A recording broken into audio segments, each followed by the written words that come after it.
So to make this webinar interactive, please, we are relying on you as listeners to send in questions.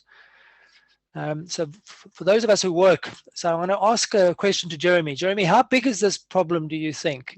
Let's say we managed to lift all the lockdowns, put our services back to normal, reset them. How big is the backlog? I guess, Gavin, it depends where you are. So I think that the backlog may be bigger in the bigger cities that have experienced greater problems with COVID and greater redeployment of staff and impact on services than it may have been out somewhere like the Southwest. But I guess the real problem is we don't know. You know, we've seen estimates of reductions of referrals by 20 to 30%, people not being seen, etc.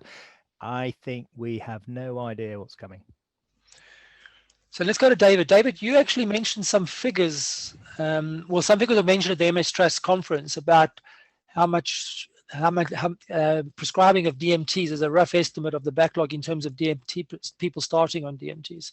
Yeah, there's a year-on-year drop, really, Gavin, of between 20 and 40% of what we can see so far. That's a strong indication. And I'd heard some research just before Christmas, which was showing that the neurological waiting list, and so let me put my Neurological Alliance chair hat on, neurological waiting lists were roughly about 200,000 this time last year. They've gone up to 225 by the summer. By Christmas, there are about 262,000 people waiting on those waiting lists. So that waiting list for neuro, and particularly for MS, is growing significantly. We've got a huge backlog. So what I'm actually hearing, though, so these people must be stuck either at the general practitioner level or even before the GP level with symptoms that haven't been brought to the attention of the family doctor. Then there's obviously people who've seen their GPs that have yet to be referred in, or there are people being referred in and are stuck waiting to be seen or stuck in a diagnostic queue. Just to give you an example, in our center, we haven't been able to do routine diagnostic MRIs, and we've had to postpone or put people on hold for routine lumbar puncture. So we've got quite a chunk of people with undiagnosed or semi-diagnosed MS waiting to be diagnosed. So I suspect there's that issue to the backlog. Rob, coming to Shift MS, has there been any discussion on the forums about people waiting to be diagnosed or delayed access to treatment or that? Yeah, there's a huge amount of discussion on the forums around kind of disruption to the diagnosis process. Generally, a lot of people stuck in limbo. A lot of people kind of waiting for that first point of contact with, say, a neurologist. And I think there's a huge amount of uncertainty around when appointments are going to happen, when they're planned, whether they're actually going to go ahead. And it's that in itself is causing a huge amount of anxiety in the community, even the day before sort of an appointment. You've got enough uncertainty to deal with whatever's going on with a symptom. On top of that, you've got an uncertainty around whether you're going to be able to speak to someone about it the next day. I think it's conversations like that are very common on the forums on Shift.ms. Any complaints about anxiety? Because I mean, when somebody's worried about a chronic disease like MS, there's this anxiety that builds up about getting an answer.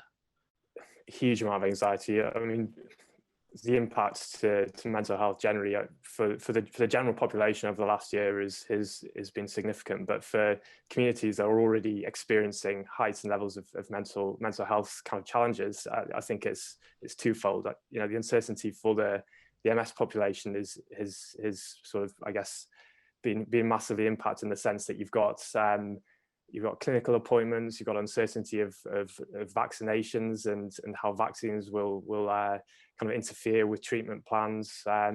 You've got uncertainty around the routines that people have established before COVID, so exercise routines, and mental health tricks and tips that people have on a day-to-day basis that have suddenly been disrupted. So a new normal has had to be established in the community to deal with this crisis effectively. It's going to be interesting to see how there will have been adaptations and learnings that people have taken on board over the last year that I think will be an improvement to approaches to dealing with mental health. And there's a huge amount of increased knowledge in the community about mental health, but I think for a lot of people, there will have been a step back in the management of anxiety and depression and symptoms associated with mental health. Joe, there's a very good comment that come through, a question comes through, which I think is probably more appropriate for the psychologist to deal with.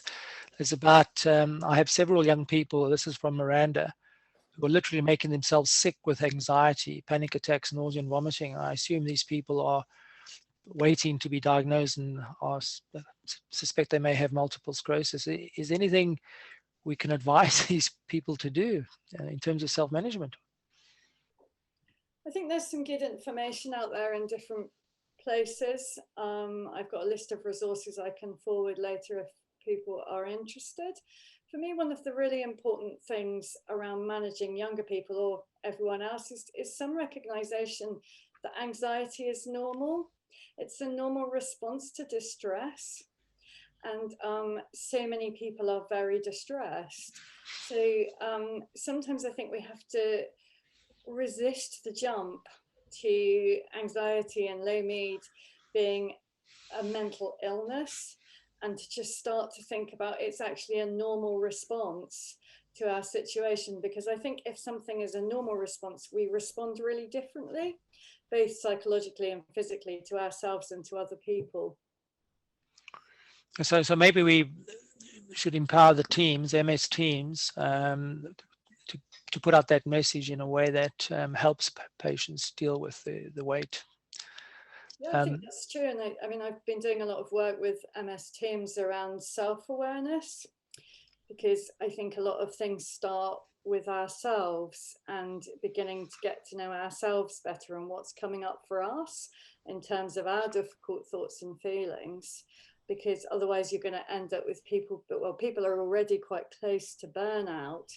But if they're not conscious of what's going on for them, there is a danger that sometimes that can be hemorrhaged onto patients that are already experiencing high levels of anxiety. So for me, that is actually the starting point. Start with me.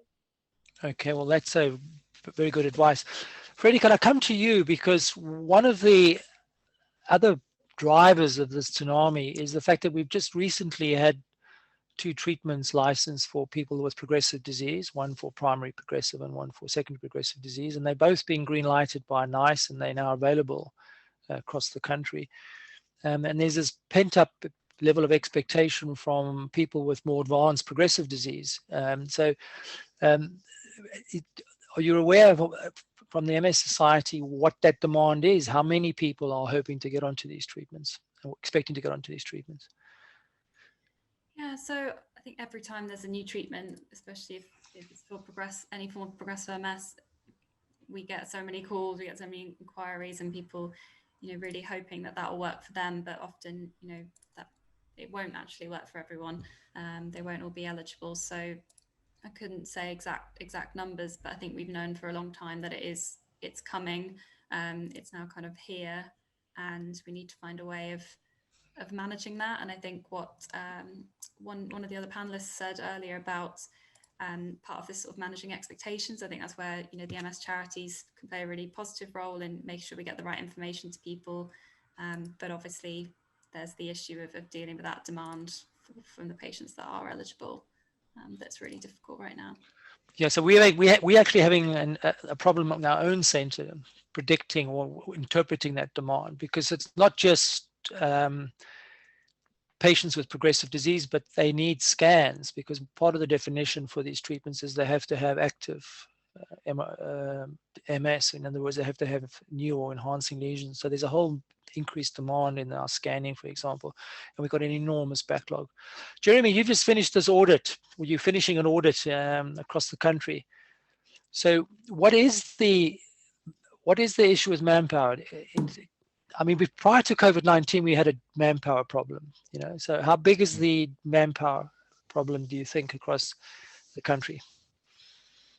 Well, I guess if you look at the manpower in terms of how we structure services at the moment, it's pretty significant. So I think our calculations that theoretical shortfalls, somewhere in the region of 150 MS neurologists across the UK, probably twice as many nurses, 150 coordinators and 150 pharmacists. So the theoretical shortfall, if we work in the way that we are doing at the moment, and we see services being delivered as they are, and of course that's not a manageable scenario. So we're going to have to work differently. We're certainly going to have to work differently, and we're going to have to look at how services are structured and delivered. And you know, some of the recommendations of that we will articulate in the audit report. Okay. But I think we got two issues, Gavin. One is how we are going to manage the acute problem, so the tsunami that's coming post-COVID, and secondly, the long-term solution to delivering services in a situation that we have with MS. And the short-term fix of how we manage the tsunami obviously has implications for the long-term solutions, because some of them will be the same. But it's not just patient management, it's staff management as well, because the impact on MS teams, I think, has been very underestimated.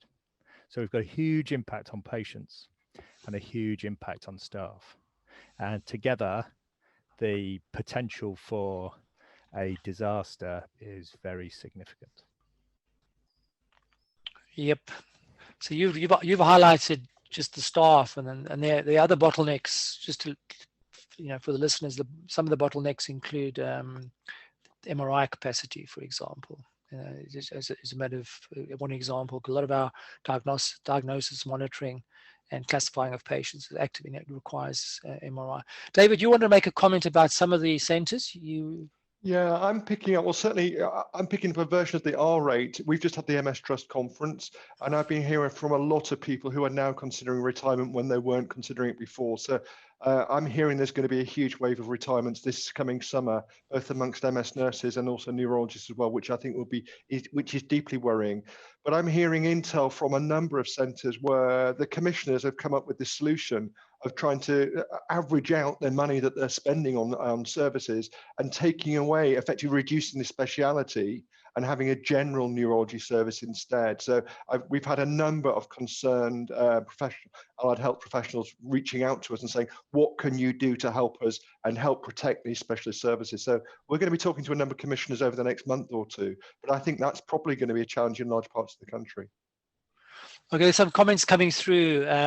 Rachel Fisher actually put a comment up very early on, just saying that in terms of neuro rehab, their team, specialist rehabilitation team, they had a 50% reduction in referrals over the pandemic, which is telling you that people aren't getting rehab, and I've just had a major accident, and one of the insights I acquired is how important good quality rehabilitation is in making a difference to my recovery. Georgina Carr from the Neurological Alliance has come through. Obviously, COVID-19 has shone a really harsh light on health inequalities. And as services pick up again, experiences of recovery are going to differ hugely. How ought services, MS sector more broadly, ensure that service recovery works for everyone, not just those who are in touch with their services and their charities? So Freddie, I'm going to bounce this to you, because I'm not sure there's a solution to this question. Yeah. No, because I think that there was already huge variation and inequity in access and what's available across the country. So have deepened that, it might have divided that in slightly different and new ways. So I think that the same kind of challenge is there. I do think that there's a specific issue around digital inequalities, which I know a lot of us are interested in, and making sure that patients aren't shut out of services because they can't access a remote appointment or that's not for them. I think there's some really good work going on amongst patient groups beyond MS to try and kind of come up with some principles and a bit of a consensus about how that works best, and making sure patients have the best kind of information to prepare for those sorts of appointments as well. Yeah, so we are trying to address some of these issues, Georgina. First of all, we want, as part of our Raising the Bar initiative, one of our work streams is covering social determinants, and we want to embed in routine practice the question to ask patients if they are coping in terms of making things. They can do their monthly requirements in terms of expenditure at the end of the month. So we're trying to raise this awareness that there is social determinants, and obviously services vary. Now, one of the things that COVID-19 has done is forced us to use digital platforms for delivering services, and they have been quite effective in people that have already been diagnosed and have specific problems. Now, the question is, do services have to be geographically limited? So, Jeremy, how do you feel about patients in South Devon, for example, being assessed and managed remotely by your consultant colleagues that have spare capacity in Manchester? I'd be very happy for David Rogg to be managing my patients. No, I think we really do need to look at having structured regional support for services. I think the ideal of having services close to home is, I don't think, utterly realistic. So we need to have regional specialist services supporting more local delivery. And that's a way that I think that we will move to in the future, because then we can use what is relatively limited senior, as it were, or experienced resources overseeing what happens in the localities. So, Joe, coming to psychology, do you think a neuropsychology service could be delivered remotely using digital platforms? Is it feasible? I actually think it is. If you'd have asked me that a year ago, I'd have said no. Psychology doesn't work remotely. But I think the last time I looked at the research, there was no evidence to suggest that actually the outcome measures, certainly in terms of therapeutic work, match what it's like in real life. I think the challenge, and there's lots of work to be done by my colleagues who are much more focused on assessment. It's quite hard to assess people cognitively in a realistic way, but people are adapting really well. But therapeutically, I think that works much better than we could have imagined. And I think it's always interesting to think about the positives that have come out of quite a difficult situation. And for me, having access to other specialists that would have been outside of people's geographical area has been one of the things that has worked well for some people who've always wanted to see a psychologist quite far away from them. Suddenly that's available. And the other thing that people with MS are telling me is that actually they saved energy seeing me in their pajamas without a shower and without the bus and without sitting in my waiting room feeling a bit embarrassed. So actually, given that fatigue is such a phenomenal problem, I think there are some pros about getting people seen in a different sort of way that perhaps I certainly wouldn't have predicted. So, Rob, from the MS person with a disease perspective, how do they feel about having a distributed consultant or specialist nurse network, and we pool resource and a true network? So it's, it's not just geographically located. You can see a nurse who's available in any part of the country. Do you think people with the disease would buy into that?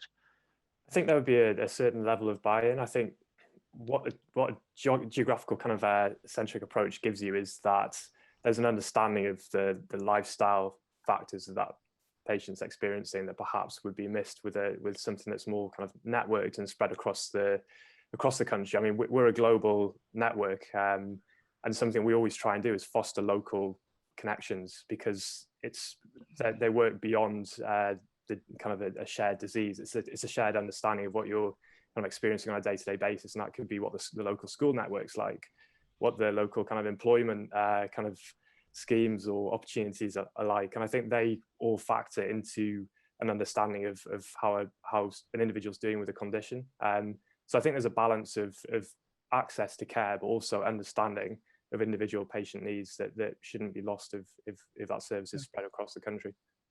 Just to say that I think it's all about local contact as well. I personally think,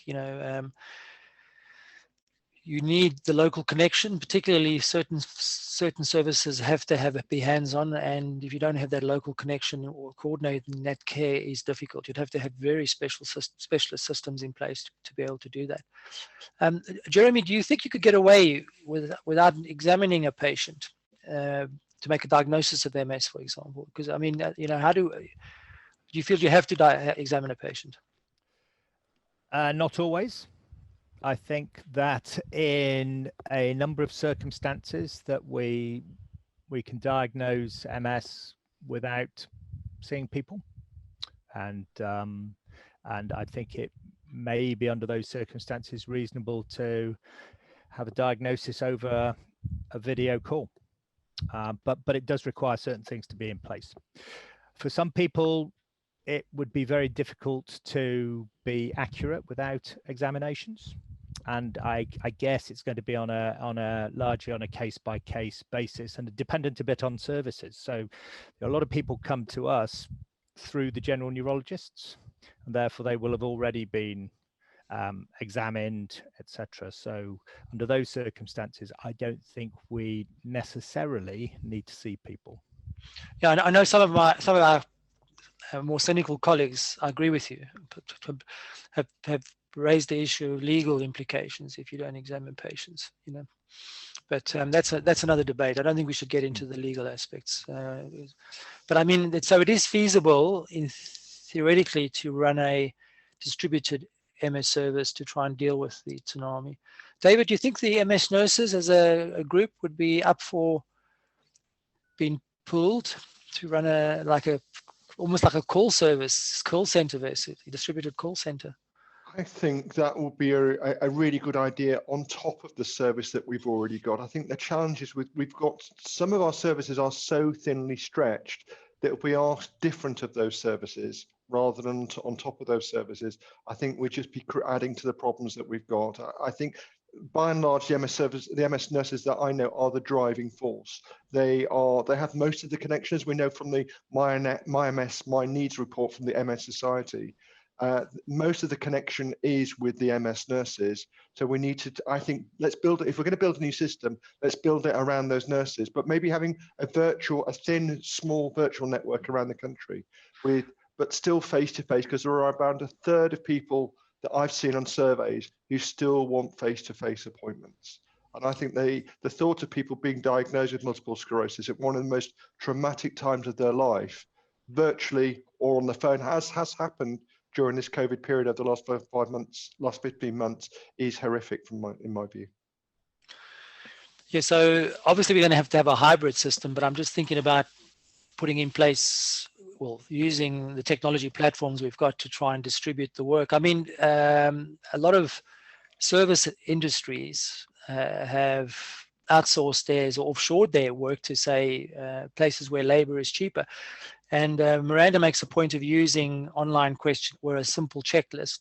So you may potentially be able to create systems for triaging patients into certain specific subspecialties using technology. Freddie, the point that was made by Georgina was the patient's going to get left behind. So these people that aren't tech savvy, who don't have broadband or Wi-Fi connections or the right technology, how do we capture those patients? How do we don't leave those patients behind? Is there anything the MS Society can do to help us? Because it's quite a significant number. I estimate in our MS service here, which is one of the most deprived in the country, we're talking about 10 to 15% of patients in that cohort.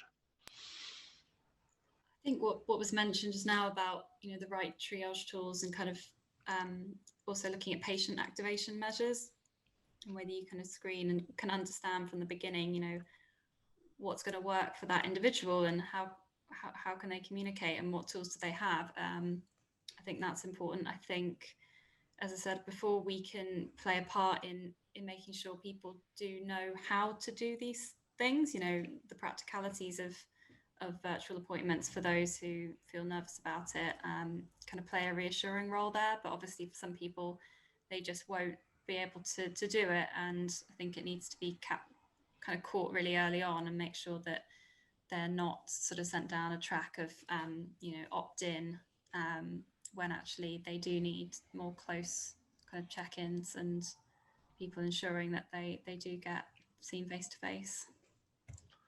Yeah, so some of the reconfiguration of the NHS is going to require the networks when they form these networks, which are meant to be forming now in this year and next year. Move away from the camera about half a that'll link meter.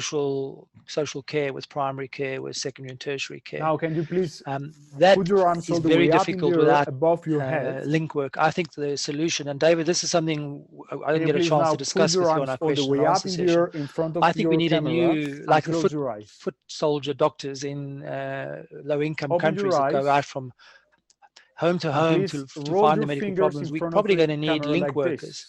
So these are not necessarily nurses or highly trained healthcare professionals, but are able to find everybody with the disease in a particular area and link them and make sure all the services are linked up.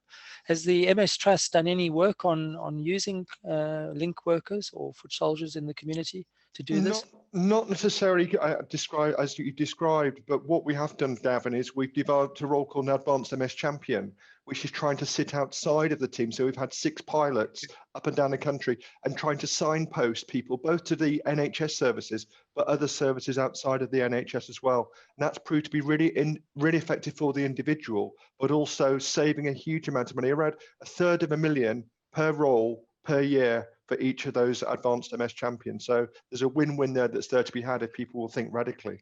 Yeah, the thing about advanced MS champions, the NHS will consider them to be pretty expensive because they've got highly trained nurses, to be honest. And is there anything we could do, not just to focus on advanced MS, but to focus on MS, to create the network effect? Because they want us to actually coordinate social, primary and secondary tertiary care, and that is actually an enormous task. You know, there are no tools out there that I'm aware of right now, be they digital or whatever, to make that happen. We have to create a new way of working. But let's not create new tools, because I think almost every week, and I love our pharma colleagues, but they're always creating new tools and new apps and the like. You know, sort of, I know my 6 MS champions are connecting by WhatsApp and staying in touch that way. You know, when you've got services who are saying that they've been open for the last 12 months, when the reality is their phone service, their phone system is full, so you can't leave a message. And when you send them an email, the email inbox is also full as well. So we need to get into the 20th century before we start putting in 21st century solutions. Well, the solution I'm talking about is pretty old. It's basically manpower in the community, connecting people, using whatever technologies they want to use. I'm talking about a philosophical thing as actual people doing it. Rob, this is something now I've got to bring you in, because the Shift MS is developing a really exciting program to improve health literacy. And it's really part of our Raising the Bar initiative to upskill people with the disease, to let them navigate the NHS. Do you think that could be, first of all, tell us about the program. Yeah, sure. So the program we're developing is an extension of our MS reporters model that we have been developing over the last 10 years, where people living with a condition are empowered to ask the questions that kind of matter to the community and pitch them to healthcare professionals. So the idea is that we're going to be using this technique that's been tested over the last 10 years to create what we think is the right kind of patchwork of information needed to onboard people to the condition, putting patients at the fore of delivering healthcare, of health information, and kind of. This is the second part of your examination, and we will be looking a bit more closely at your face. Across Can you take your flashlight, turn it on, and position yourself at one index finger's distance between the camera and your nose? Conversations and collaboration around the topics kind of being broached. Okay. And the idea is that can it's you going to be position a set of the resources that flashlight can be used lateral across the to your UK, eye but what we're really interested in and doing slowly is move this it idea of inwards? locality, is working with specialist MS Stop. centres to create tools. Can you custom close to your eyes the experiences for at that least an 5 individual seconds? diagnosed might experience, say in Manchester or in London, and the nuances that kind of are needed to be tackled to really maximise. You can put a flashlight on the sides. Experience of those services. Can you now so on look a top level, upwards, accessible to anyone, but pinpointing downwards, specific areas to left, needs and right, and kind of topics. Can you take your location, pen? I guess. and move okay, so we're getting some comments coming in. So John Wilmore's made a comment that he doesn't think non-geographically distributed services would work because it'd be very hard to manage.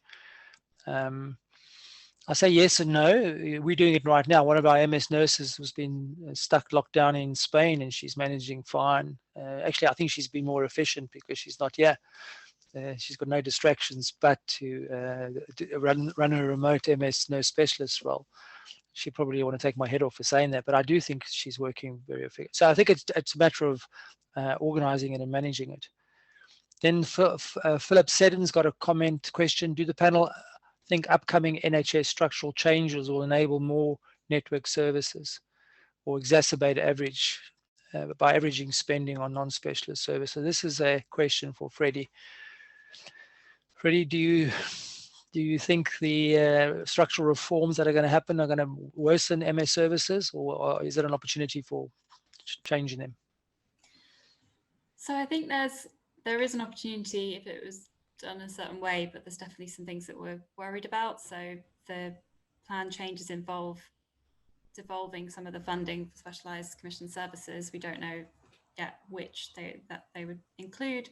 So obviously, if funding for MS-DMTs is devolved locally, then and that funding is held by ICS, so you have to think about the population needs, and we all know that neurology hasn't been prioritised enough, and other conditions often are. So there's a concern that money maybe wouldn't be spent on people with MS if it's not tied to really tightly to national pathways, national kind of frameworks, which is what we're being told, but without that detail yet. That it's a concern that actually there won't be kind of firm enough standards to hold them local commissioners to.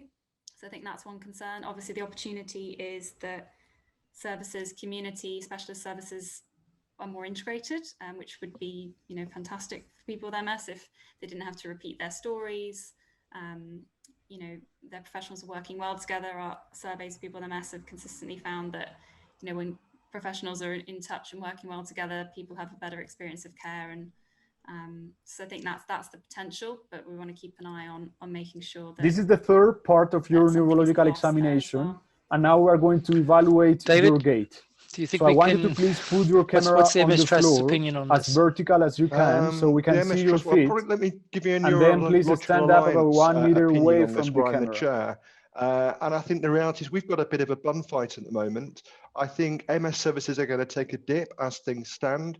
When you look more broadly at the ICSs at the moment, only one of those ICSs and now has I want got you to hop on that leg 3 times. So I can see spending on neuro and in particular on MS actually dropping when ICSs come into play this time next year rather than going up. I think we should now all I be want you very to worried. hop on that leg we need about to work 3 together times. properly, otherwise we're not going to be able to fix this.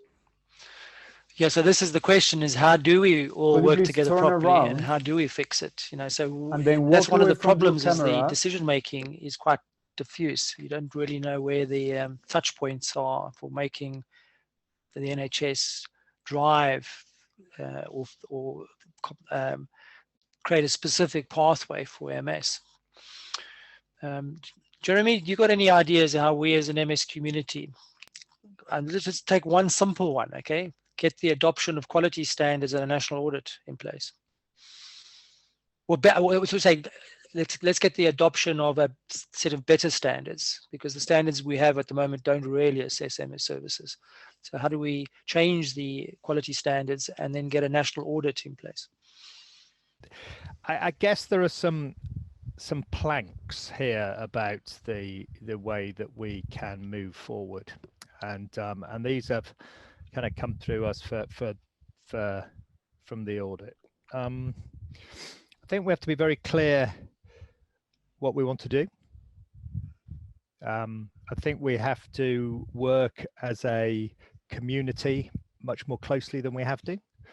I don't think I think if we're really critical of ourselves, that as a community we haven't aligned completely, and I think that's our strength, is if we can pull together, align, and have a very strategic approach to how we plan to move forward.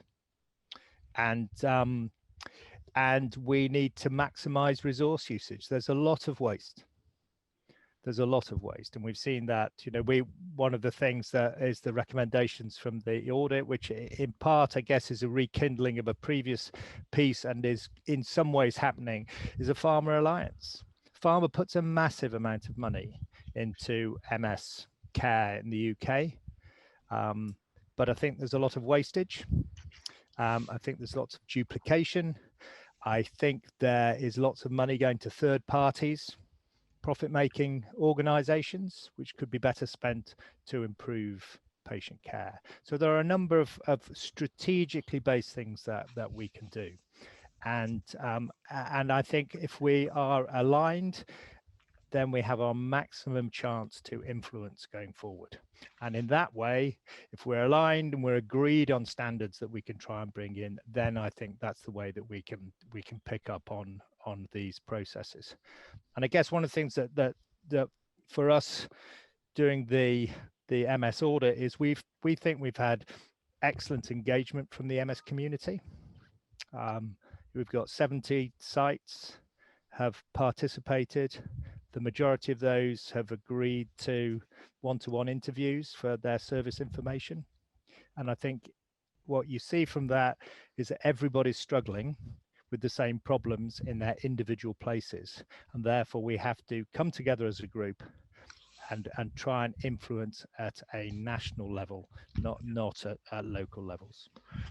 I mean, it's always been our strategy, and I'll just be frank, because we were basing our vision for MS on the stroke model. As soon as you have a national audit, in other words, a mandated national audit, that you have to provide outcome metrics, inputs and outcomes every year for your population. Money usually follows that audit because it highlights variation in services, it highlights poor outcomes, good outcomes, and that becomes political. And as soon as there's politics involved, money flows. So David, we need the Neurological Alliance, we need the MS Trust, the MS Freddie, the MS Society to really get behind us to get this audit mandated and to get a better set of quality metrics, because at the moment the quality standards are really not fit for purpose, and we need to get at least NHS England, which is something we can work on, but we need to get all our home countries to adopt the same set. So David, how are we going to do this, David? This is a challenge to you, because this is critical post COVID with the tsunami coming. I think there's a challenge for all of us at the moment. It seems to me that the MS sector in particular is at a crossroads. I think everybody knows it needs to change somehow. We can't go back to where we were a year ago. We can't reset. We have to do better than we are. I think by and large, we've got the resources that we need, but as Jeremy said, we need to use those resources better than we've got at the moment.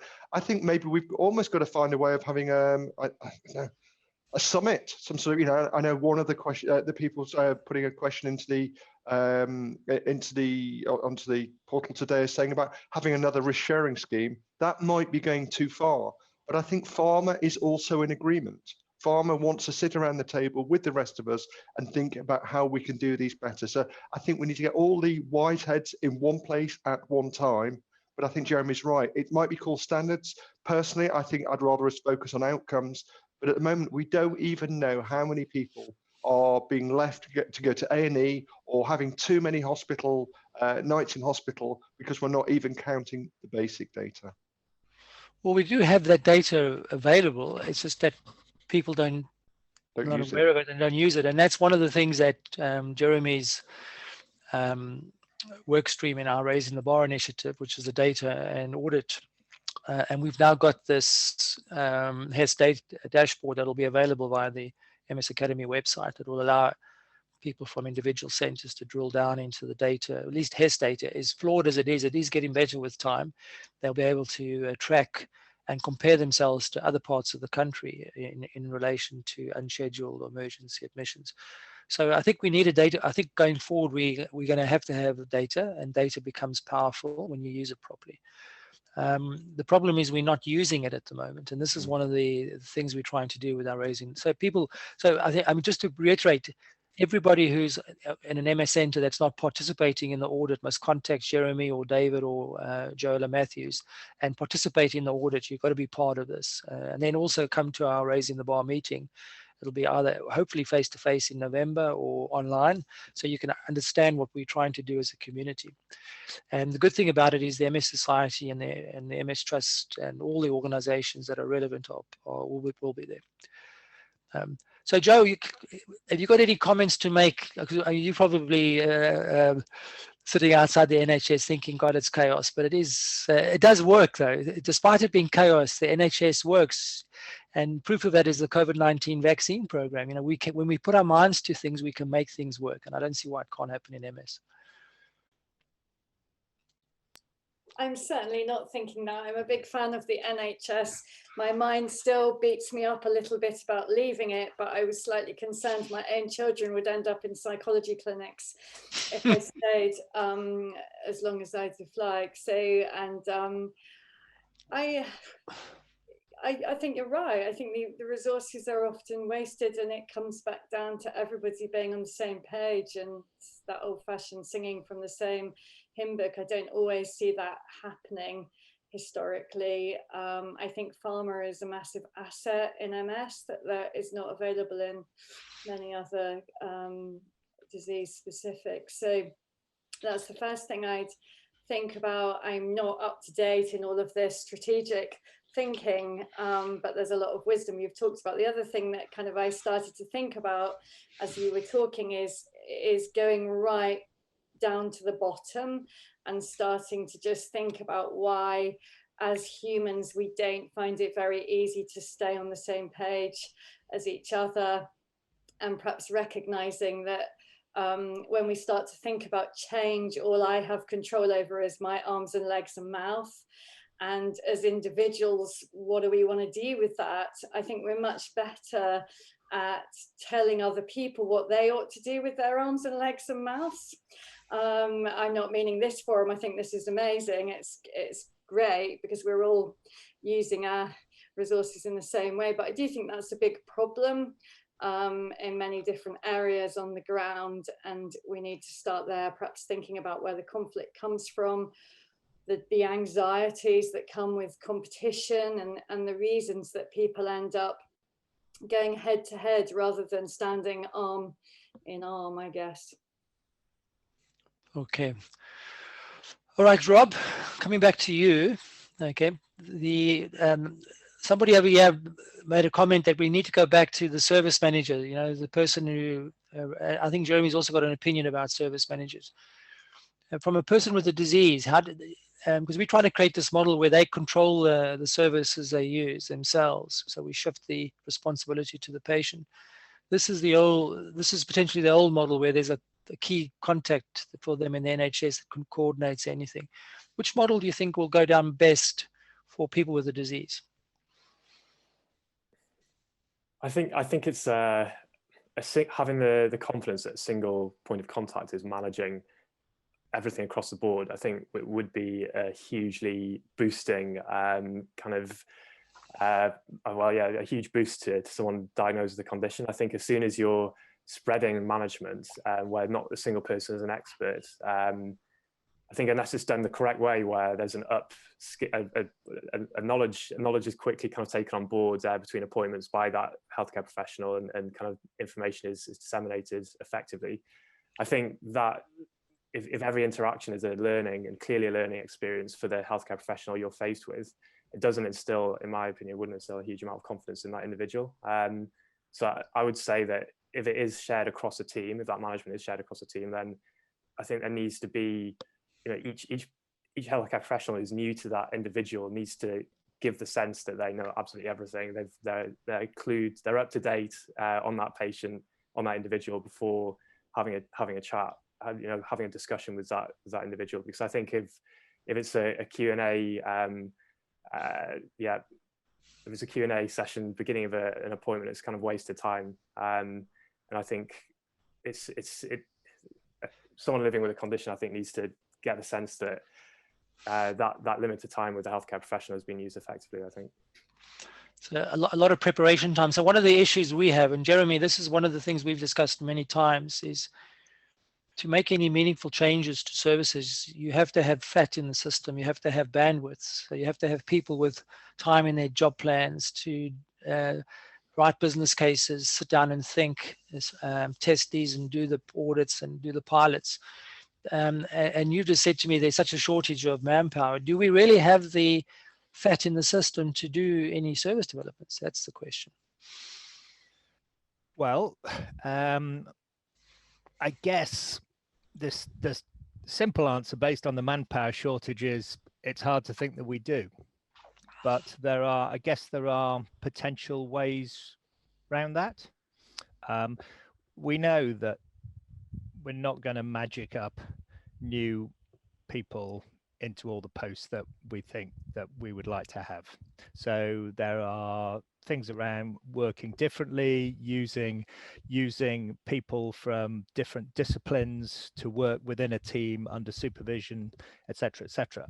I guess one thing that we don't do very well is we don't coordinate some of the issues around the service development planning work. So we have people writing business cases locally, writing the same business cases that everybody else has written. So where's the repository for those successful documents, and what's the mechanisms whereby we can support people to do that? And so if we have a centralized group, as it were, of representing the UK MS community who can assist with these processes at various localities, then I think we can assist with the bandwidth problem that we have.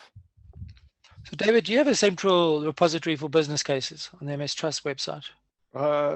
Not really, no. I have Paru Naik, who's my Director of Health Professional Programs, and a lot is in her head. We do a lot of business case creation, but it tends to be Paru and Megan Roberts who do a lot of that work at the moment. But it does seem to me that the wheel is being reinvented again and again and again. Yeah, it's a good challenge. So this is one of the things we wanted to do with our Raising the Bar, is share best practice and share successful business cases. Freddie, has MS Society got an online repository for business cases? Similar story in that, we have supported and we have worked on them, but they don't necessarily always, get shared. And we've got kind of our own professional network and a space where we do share things. Okay. For example, we fund a program of evaluations of innovative models of care. So if there's a service out there that kind of wants to have a formal evaluation and understand what works and proof of concept and kind of how it can translate, then we do share those. I think, completely agree. It's something we can have a way that we can share these things and kind of also monitor, what's picked up and what isn't, because I think that's what we don't see. There's so many great ideas out there, the MS Trust conference showcasing a lot, but do we know kind of what happens next? So just to say from personal experience, all our innovative service developments that have happened that I've been involved with always involve one of the NHS graduate trainees. So what happens is the NHS has got a graduate trainee program. It's very competitive. They're highly skilled, very capable people who get onto the NHS graduate training program, and they get allocated to your department, and you've got to give, and they want to set up a service. And because they've got time, and they usually extremely bright and full of ideas, and they've often got MBAs, some of these people, they do the most amazing things. So maybe we as a community should create a handful, and this is where Pharma, maybe MS Society, MS Trust should get down, and we should think together, what I would call MS service development fellowships, where we actually put in place a 6-month or a 12-month position, and we hire people that are good project managers who understand the space, who can do this for us and have the bandwidth, because we do not have the bandwidth. Most of our business cases are having to be done in the evenings, on the weekends, when we've got spare time, and nobody's got a daytime bandwidth to do service development. So we're just fighting fires, essentially. So Rob, do you think there are people out there in the MS community online that have got bandwidth to help with these types of things? Is there skill sets out there for that? 100%. I think there's the skill sets are there. I think the appetite is there to be involved, to be driving from within the community. We see it in the services that we develop, that we try and make it part and parcel of the service, that it's driven by people who eventually it's for, effectively. And there's no problem at all in recruiting really passionate, driven, skilled people who can drive those projects to fruition. Yeah, so that's one of the things that we've highlighted in our reset and reform policy document, which was launched on Monday. And this particular webinar is kind of building on some of the ideas in that document. It's how we reset but reform MS services to address the needs of the MS community. And one of the things we should probably put on the table is leadership. People that can lead these fundamental changes that need to happen and make them embed them in services. So David, I know the MS Trust, because of your roots, are traditionally looked after by MS nurses, and I think one of the problems is when you put a nurse to do the project, they come to it from a nursing perspective. When you do a neurologist to do the service development, they come from a neurologist perspective. So we probably need people outside of these narrowed, siloed healthcare viewpoints to do it. Some people that are, maybe from the business sector to do it. So I think one of the outcomes of this webinar is we should go away and think amongst each other how we create MS service development fellowships and bring in people with the right leadership and skills to implement some of the things we've spoken about. And the different sorts of leadership as well, and different sorts of insights. As Rob's just alluded to, I've been contacted by somebody in the last couple of weeks who's been a really strong coach and mentor for all of her career. She's just retired. She's living with multiple sclerosis, and she's reached out because she wants to try and support my organization, but doesn't at the moment understand how my organization wants to operate, which is absolutely fine. She's going to bring that fresh viewpoint. But I think we've also, as an MS sector, got to be more receptive on different ways of doing things, because the number of services that I speak to, and perhaps try and hold a mirror up a little bit, every service thinks they're the best and everybody else isn't doing it quite as well. So I think we need to make sure that we use our ears as much as our eyes. Yeah, so some of the questions coming through are in parallel to what we're discussing. I mean, there's Rachel Fisher's just made a comment here that working in a regional center, she finds it quite a challenge just being able to know what's available locally and how to access it. So Rachel, the thing I mentioned around community-based MS nurses or community link worker, that will address that issue. You'll have somebody who will be able to tell you exactly what services are available for people with MS in the community. This is why I think the solution to networks is community-based working. It's not working in regional centers because we're siloed and we don't think laterally. Miranda, this is a question for you, David. MS Trust does have a bank of business plans and supports MS nurses, so she thinks there is a resource online for that. But there is. It just hasn't been updated in the last year or so, but thanks for sort of updating me, Miranda. Okay, so Miranda Olding is saying to you, Rob, send one over. I'm working in a wasteland. I want Sativex set service, another MS nurse, a Botox clinic, better pathways, etc. Okay, so so Miranda, you better come to you better engage with the Raising the Bar and come to the Raising the Bar meeting, because you may be able to network there and get a lot of stuff from the other members. What else? So we've got 5 minutes. So maybe we should just sum up then. So I'm going to go around the panel and ask everybody to comment. Let's start with you, Freddie.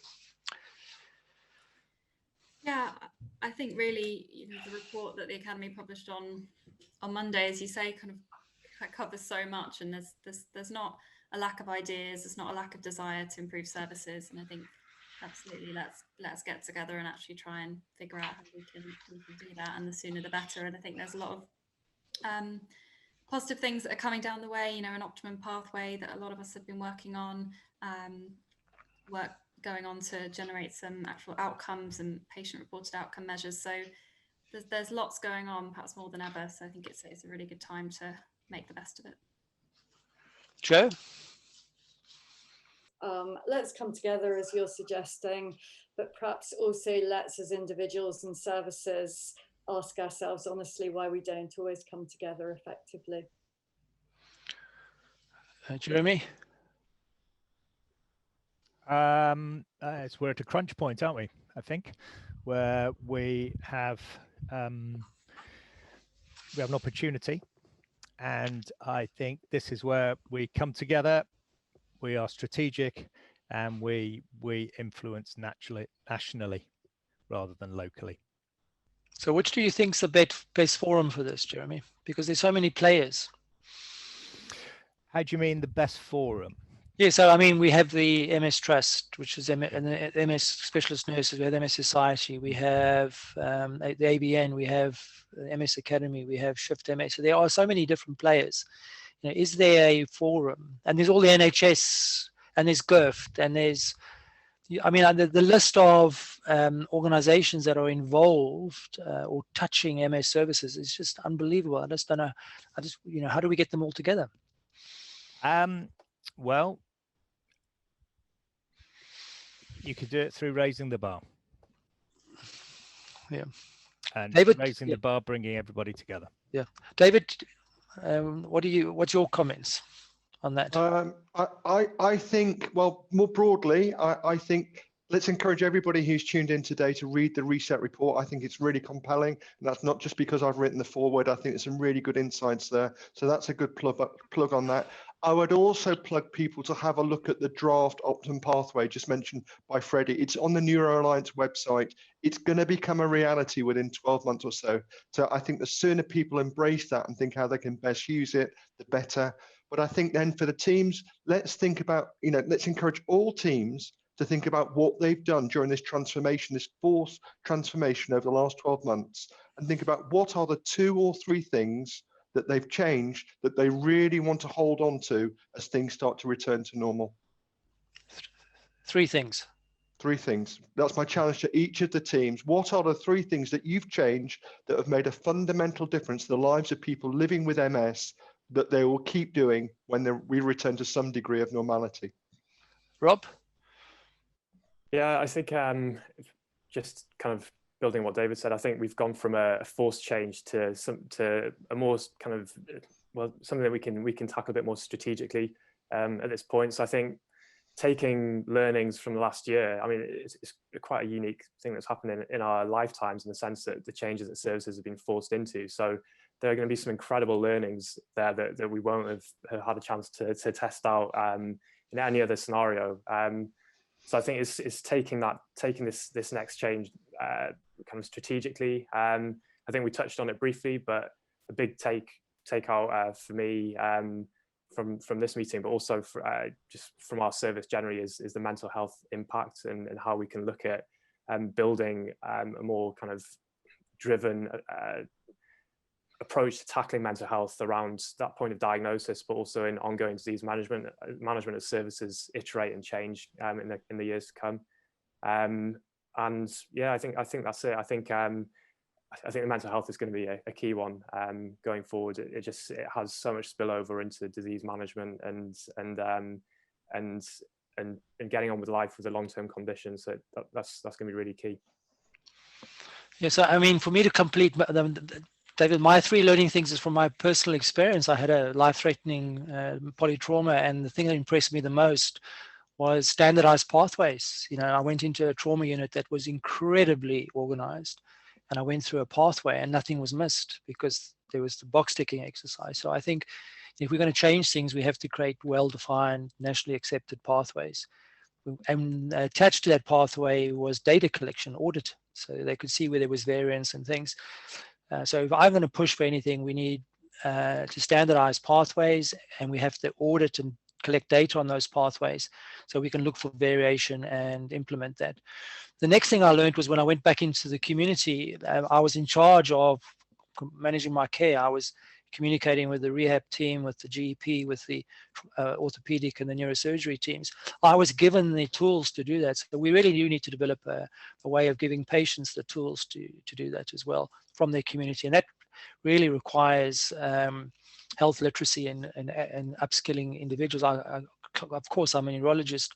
I work in the NHS. I know how things work, and the average person doesn't know how to do that. So they have to be given the skills. But I did highlight what I did found, though, there was an absolute massive shortage of manpower out there. And so it's fine having the infrastructure, but unless you've got people to run those services and run them efficiently, people get frustrated. Like rehab, there wasn't enough rehabilitation services, for example. So we have to work on manpower. And I think the biggest thing is we have to have leadership. We have to have a new generation. You mentioned the R word, David.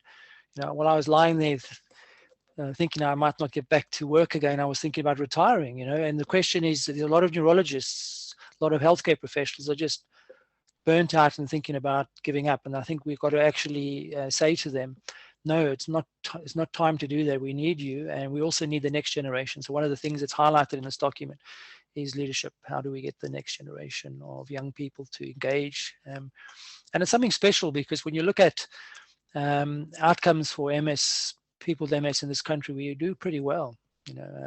I think we're quite privileged, and we mustn't forget that we're quite privileged. You just got to go to other countries to realize how dire the lives of people with MS are compared to what they are in the UK. So we shouldn't keep hitting ourselves. We should also celebrate that we actually do have reasonable services that can be improved, but they're not. We're not starting at the very bottom. We want to raise the bar and go to the top. Thank you. It's 1 o'clock, and I think we should close. I think we're going to have to have more of these, but just more focused. Are you people willing to engage with more of these, maybe more focused ones? Okay, so after this, David, Freddie, I'm going to send an email out to you all, and we're going to work on community-based networking. I think we really need to get that in place. Be it specialist nurses or whatever, we just need it in place to drive a network. I would like to thank you all for participating in the MS Trust and our sponsors for sponsoring this. Thank you very, very much. And hopefully you're going to have a good year. It can't be worse than 2020. It can only get better.